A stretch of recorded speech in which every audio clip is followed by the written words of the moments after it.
आज हम बात करेंगे झारखंड हाईकोर्ट के एक महत्वपूर्ण फैसले की, जिसमें अदालत ने स्पष्ट किया कि यदि पत्नी नौकरी करती है या कुछ आय अर्जित करती है तब भी उसका भरण पोषण यानी एलिमनी का अधिकार समाप्त नहीं होता। यह फैसला है राहुल कुमार वर्सेस दीपिका गुप्ता की। इस मामले में पति और पत्नी के बीच वैवाहिक विवाद चल रहा था।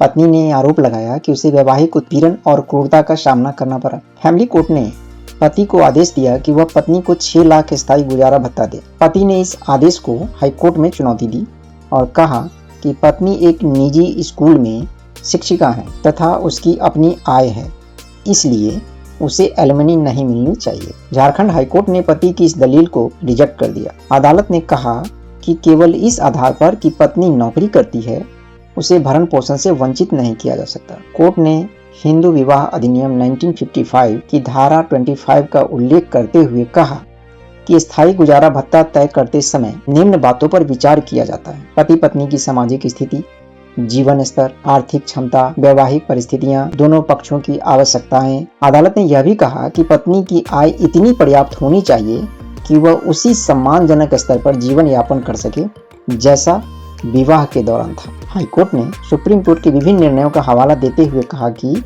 पत्नी की सीमित आय उसके भरण पोषण के अधिकार को समाप्त नहीं करती। यदि पत्नी की आय केवल बुनियादी जरूरतें पूरा करती है लेकिन वैवाहिक जीवन के समान स्तर बनाए रखने में सक्षम नहीं है तो उसे एलिमनी मिल सकती है। यह फैसला उन लोगों के लिए बहुत महत्वपूर्ण है जो यह मानते हैं कि पत्नी की नौकरी करने मात्र से उसका मेंटेनेंस या एलिमनी का अधिकार समाप्त हो जाता है। कानून का उद्देश्य केवल जीवित रहने भर की व्यवस्था करना नहीं बल्कि सम्मानजनक जीवन सुनिश्चित करना है। इस प्रकार झारखंड हाईकोर्ट ने फैमिली कोर्ट द्वारा दिए गए 6 लाख स्थायी गुजारा भत्ता के आदेश को सही माना। तो दोस्तों, यदि आपको यह जानकारी उपयोगी लगी हो तो वीडियो को लाइक करें, शेयर करें और चैनल को सब्सक्राइब करें। धन्यवाद।